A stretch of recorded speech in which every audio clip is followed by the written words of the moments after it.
Closed captioning for Lakeland Currents is supported by the Minnesota Department of Commerce, Telecommunications Access Minnesota, and Nisswa Tax Service. Nisswa Tax Service, tax preparation for businesses and individuals. Across from City Hall in Nisswa and online at nisswatax.com.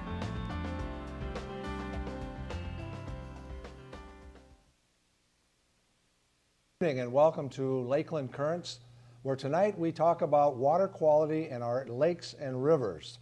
And we'd like to start our show by looking at a piece that Annie Cook did last fall that we think ties in very nicely to our topic this evening. And it's a program on shoreland restoration on the whitefish chain. So let's take a look at that before we introduce our guests. 3 generations working side by side to protect the lake. At first I thought it was going to be like, oh yeah, boring, but now it's like, it's kind of fun now. Family fun that was made possible by the Midwest Glacial Lakes Partnership, a group that takes regional environmental issues and enacts change at the local level. Today is the group's first ground project and they're busy planting deep-rooted vegetation to prevent further shoreline erosion. But these efforts aren't just for the homeowners. We also hope to meet the needs of many partners, not just fish folks, but also people that are interested in ducks or water quality and lakeshore values as well. So the goals of many can be met with a single project. Today's project is a collaboration between the University of Minnesota Extension, the DNR, the Bass Federation, and private homeowners. It's a new take on conservation efforts. Conservation through teamwork, multiple institutions coming together to tackle the same issues. It's nice to have that one contact person to go through all the different organizations and coordinate everything. After all, these organizations want the same outcome, healthy lakes with healthy inhabitants. We're in a pretty neat part of the state in the Midwest here where protection is really an important strategy. These lakes attract fishermen, they attract the resort owners, they attract people. People like the fresh water. And this whitefish chain is absolutely a gorgeous chain of lakes. It's wonderful. We do want to preserve that. The group hopes that continued small-scale projects like the one today will develop into big improvements for the lakes. For Lakeland News at 10, I'm Annie Cook. My guests this evening are Laurel Mesner, who is the Watershed Unit Supervisor from the Mississippi Watershed, and Chuck Johnson, who is a hydrologist from the Upper Mississippi Water Basin also. Welcome to the show. We're glad to have you here. And that piece that we just looked at is still kind of ongoing, as I understand it. And these projects are very active with citizen groups. And I know that's something you want to talk about a little bit later in the show. But before we do that, maybe we could talk a little bit about what you folks do. You're at the Minnesota Pollution Control Agency office here in Brainerd. And Laurel, maybe we could start with you. What is it that you do? Sure. I am the Watershed Unit Supervisor, and we address surface water issues, lakes, rivers, and streams in the central or north central part of the state. So our area of coverage starts from the headwaters of the Mississippi River at Itasca State Park all the way down to Anoka. We have like 14 watersheds that we manage in the north central part of the state. Our staff, we have about 10 staff. We have a GIS specialist. We have Chuck, our hydrologist. We have project managers that help work with local partners to do watershed monitoring, watershed improvement projects through mainly grants. We also have our monitoring technician and a monitoring engineer that actually do some of the monitoring, but also support the efforts of the local partners that we have throughout the basin. And our main emphasis lately has been looking at impaired waters, and the EPA requires us to do studies to address impaired waters and have a plan of how we're going to address and restore those impaired waters. So that's taken a lot of our time recently, but we also are looking now, especially more in this northern part of the state, of the protection efforts as well as the restoration efforts of our surface waters. And Chuck, what does a hydrologist do with the Minnesota Pollution Control Agency? My main job here in Brainerd is to assist on impaired waters projects, working with local government units. So what I do a lot of, Ray, is a lot of training, technical assistance, monitoring plan design. And there's 3 of us in the Brainerd office to cover that upper Mississippi basin. And I do some of the modeling, a little bit of report review. But for the most part, it's a lot of tech assistance, trying to get local governments to be able to be self-sufficient. Could one of you define what a watershed is and how many watersheds there are in Minnesota? Well, there's 81 major watersheds, and they're what we call an 8-digit hydrologic unit. And out of those, the MPCA is now monitoring all 81 of those for pollutant loads. And what we're looking at, Ray, is an annual load of phosphorus, TSS, and some nitrogen parameters. And what is TSS? Total suspended solids, sorry. And we also are partnering with DNR on those 81 sites, and they're collecting the flow data. So we can take flow, take the pollutant concentrations, and we can come up with an average annual load. And over a period of time, we can start to see, are the loads increasing, are they decreasing? And we can also break that down as a yield, where we can say pounds per acre of a certain pollutant. And over time, we can see if our best management practices or our land use changes are starting to reduce those yields and bring them down so our water becomes cleaner. Now, because our show does go statewide, maybe you could just briefly talk about how many offices there are in the state of Minnesota like yours here in Brainerd. And we will be putting a website up so towards the second half of the show for people who want to make contact. But I would guess that there are websites for the sites or the communities you're going to talk about. Could you just tell us how many there are like what you do? The Pollution Control Agency has regional offices throughout the state. In the northern part of the state, we have the Duluth office, Detroit Lakes office, and the Brainerd office. And those offices manage primarily a certain number of counties and a certain number of basins. The Duluth office takes care of the Rainy Basin and the Lake Superior Basin. The Detroit Lakes office takes care of the Red Basin.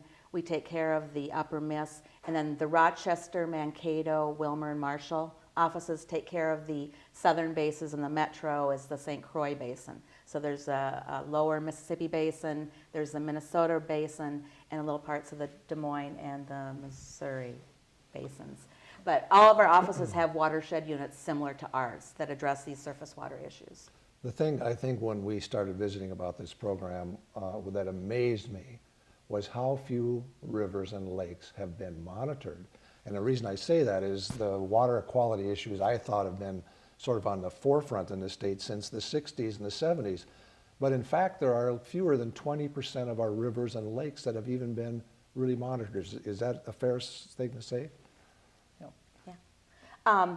That is true. And right now, because of resources and the cost to actually monitor all of our rivers and streams and all of our lakes, we've now actually approached a new way of this 81 watershed approach, where we're going to look at a watershed in intense monitoring is what we call it, where we look at the biology, the fish and the invertebrates, along with the flows and the chemistry, and really assess that whole watershed. And then if we have impairments, we'll address those impairments. And if we have protection areas, we'll have those protection areas addressed at the same time. And what we're trying to do is put this in a 10-year cycle. So certain watersheds will have an assessment done, will go to a management plan for protection and restoration, and then they'll get funded to implement these plans. So we're going to try to cover the state in a 10-year period and really have intense monitoring. Not to say that some of these individual projects that we've already started will continue, because they will, but we're going to start moving to this really a 10-year cycle, and each of these 8-digit watersheds will really have a lot more emphasis, and then they can plan ahead, know the expectations of their cycle, go out and do some preliminary monitoring, get citizens involved, get local capacity engaged in the process, and then bring them along so when they get implementation money, they have a lot of partners to help them implement the fixes, whether it's protection or restoration. I know there's, I think probably most of us assume when we talk about monitoring lakes that we're talking about all the chemicals in the lake, but that's not reality, is it? I mean, there are issues of atrazine and mercury and maybe other chemicals that aren't really under the areas of your expertise or what you're expected to do. Isn't that a fair statement? Right. Yeah. I'll let Chuck talk a little bit about that, but I'll just say that for our lake assessments, when we go and assess a lake, we're really looking at nutrients or the phosphorus. That's really the parameter that we're most interested in. That's the one we have a standard for. If a lake, usually we do a Secchi disc reading, which is a clarity reading, a simple clarity reading of the lake, along with chlorophyll A, which measures the algae content of the lake, along with phosphorus. And then we have a standard, and there's different parts of the state that have requirements for standards, and if they don't meet it, they'll be in an impaired status. So when you say, that's how we measure. If you say a lake or a river is impaired, what does that mean? If we're looking at a phosphorus impairment or a nutrient impairment, Ray, it means that the lake doesn't meet its expectation. The algae productivity is too high, therefore the lake is green in color. If Does it's that mean green, you we shouldn't don't swim want to in swim. it if it's impaired? Well, it doesn't necessarily mean that we shouldn't swim in it, but it means that there's a criteria that was set that it doesn't meet. The levels are too high. So we're saying that it's impaired for swimming or swimmability. Now, you know, if you live in southern Minnesota or if you live in Brainerd, Minnesota, those are two different things. So just because there's blue-green algae does not mean that it's not safe to swim. It just means that it doesn't meet the expectation. Now, when we get excessive blue-green algae blooms, then it is not safe to swim. And there's a certain chemical that is released by certain blue-greens, by mainly this blue-green called microcystin, or microcystis, and it releases a toxin called microcystin. And that toxin has been known to adversely affect animals, primarily dogs and livestock. And what does it do to them? You know, I'm not exactly sure, but I think it goes after their liver. There's a liver toxin and a neurotoxin, so it could there's kill been them. some reported dog deaths in the state from this, but it's really at drastically high It's at very levels of drastic this high particular levels, yes. algae. So now you have, and again, we'll be putting this website on our TV here, but if someone goes to your website and they live on a lake in Aiken County, and that they're concerned about the water quality of their lake, and it's not on their website or on your website, that probably means that it hasn't been tested, right? Usually that's what it would mean.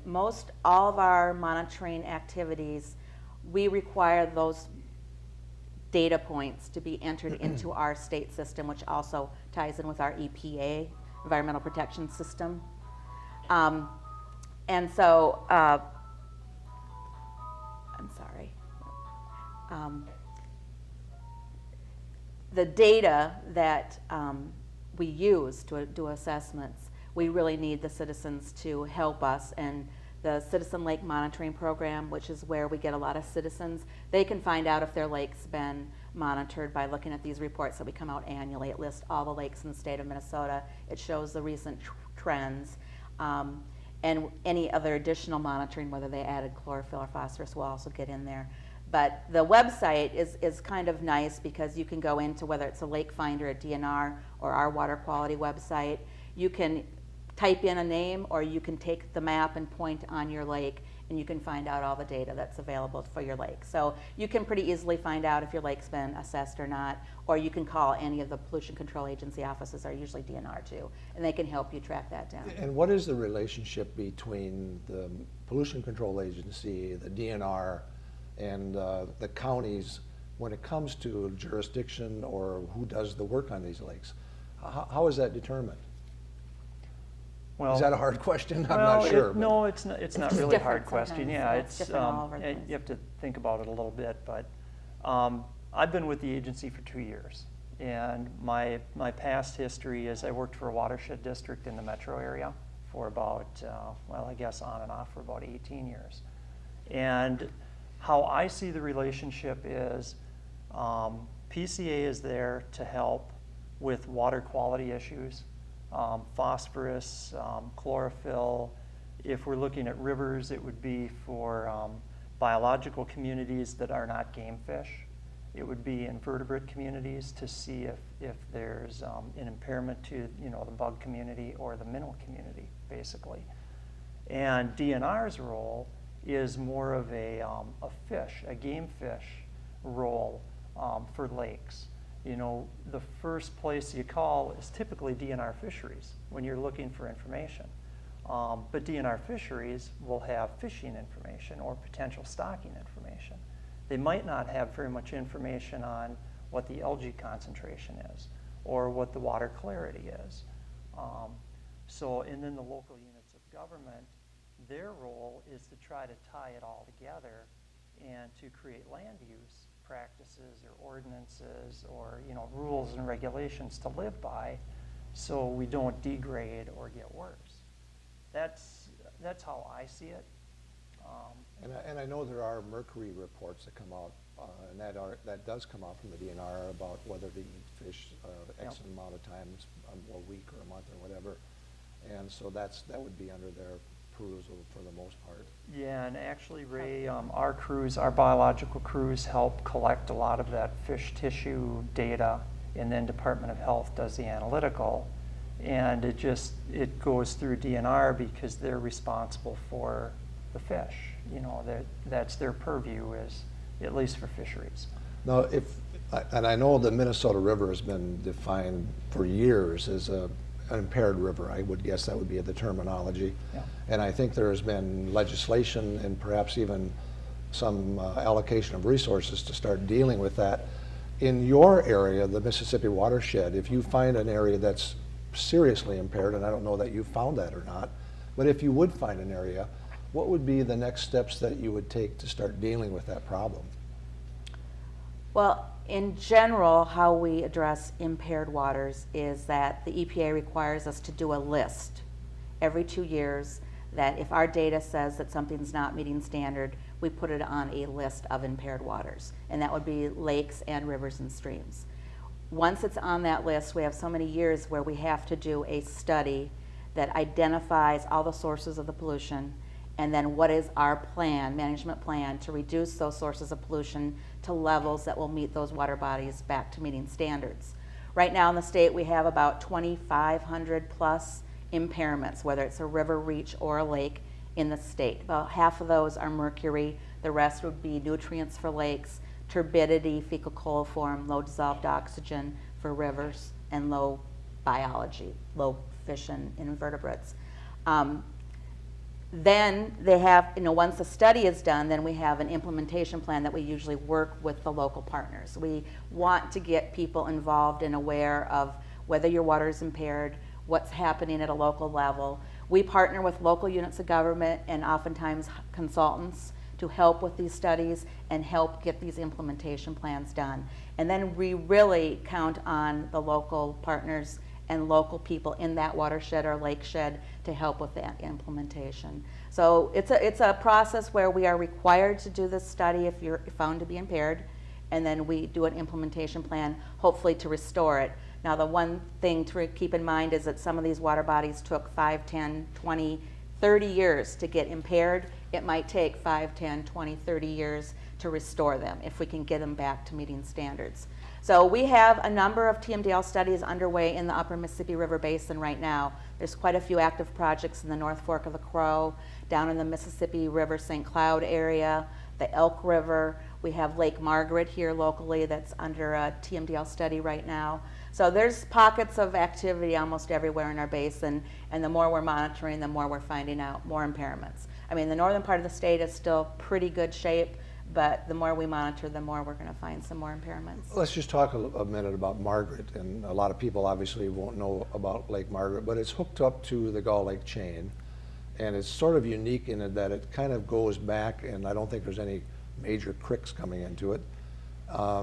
What's the problem there, and how do you think that needs to be dealt with?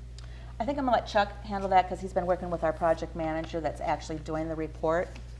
Just going to take 1 second here. And I know just from being from the area that there's been a lot of folks on the lake that have been concerned about this for a long time. Yeah. So I know they're very happy to hear that there is a plan that's being implemented.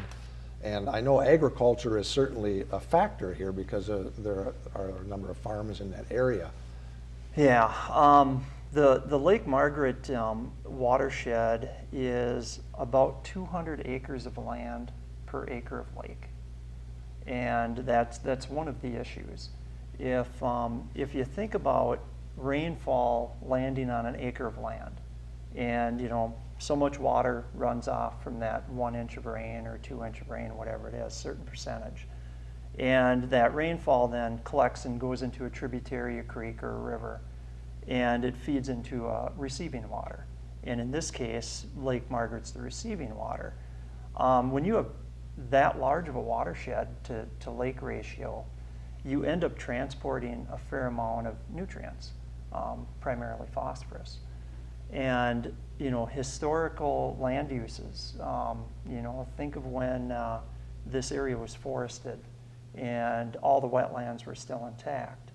That rainwater would be consumed either in a very infiltrated soil, because the tree roots would keep it very loose and very low runoff rates.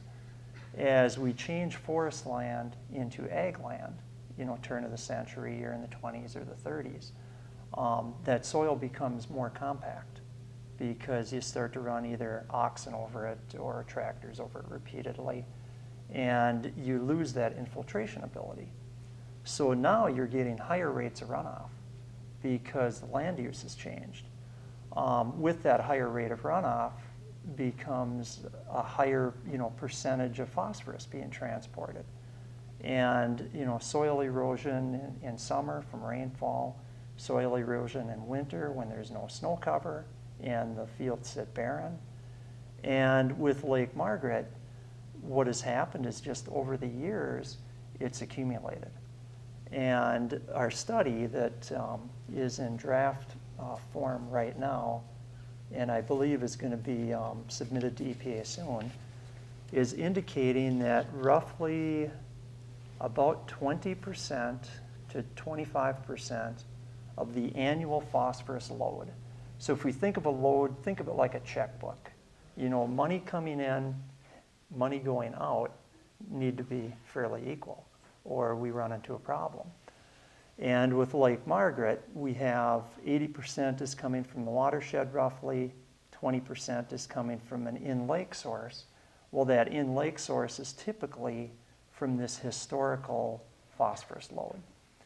And that's the hardest part to try to fix, in my eyes, is the best management practices that we deal with to try to repair this internal load becomes very costly. And it becomes more of an engineering project than a land use project. You know, watershed best management practices that we like to deal with are buffers, reforestation, make sure that septic systems are upgraded or at least conforming to current standards, shoreline restoration projects like we saw in the opening, wetland restorations, and, you know, potentially exotic plant management. And with this internal load, you can't really see it, and it's hard to measure, so it's a difficult one to deal with. And I know from knowing that lake, there's not a lot of ways for the water to get out.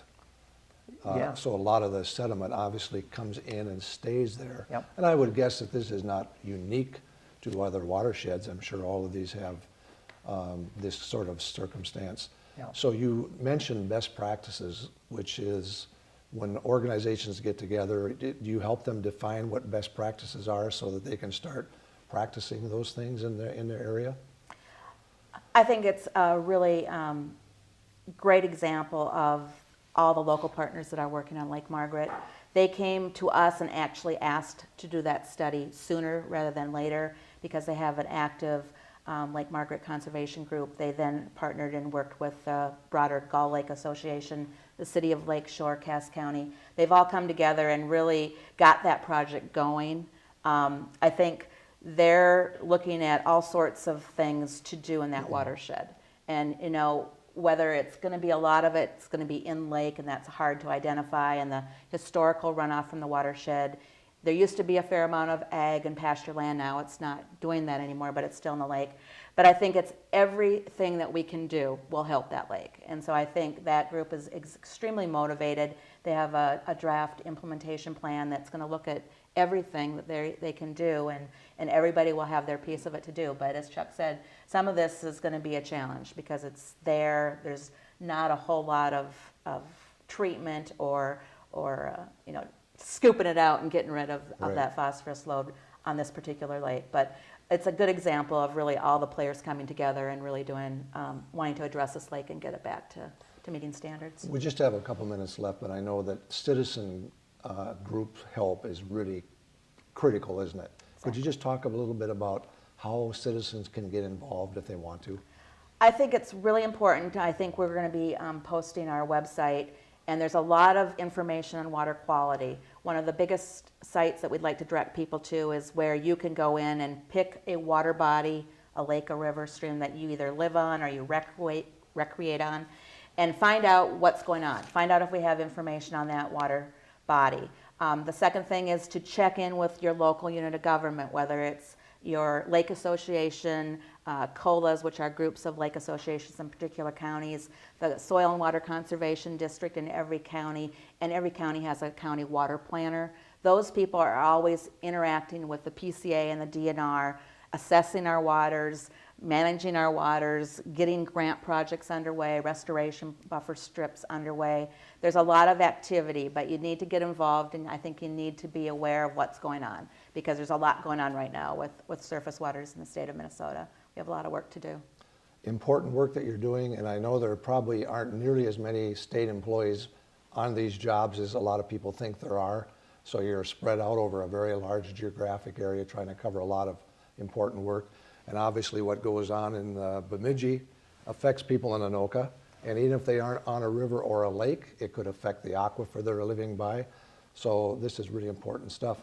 And do you have a timeline for when you think all 100% of these watersheds will be actually checked? 5, 6, 7 years? The cycle as it's proposed right now is that we will get to all 81 watersheds in 10 years. That's just to do the assessment. Then it will be a follow-up of another 10 years of fine-tuning our plan and then doing the implementation to restore or protect the water body. Thank you for coming on the show. I appreciate it very much. I'd like to tell the viewers again that the website has been flashing here. There's another one that's pretty interesting, I think. It's called checkmylake.org, and most of the information for that website comes from the Minnesota Pollution Control Agency, excuse me. So very good information, very important activities that you folks are doing. We appreciate it very much. You've been watching Lakeland Currents, where we're talking about what you're talking about. Thanks for watching. I'm Ray Gildow. So long until next time.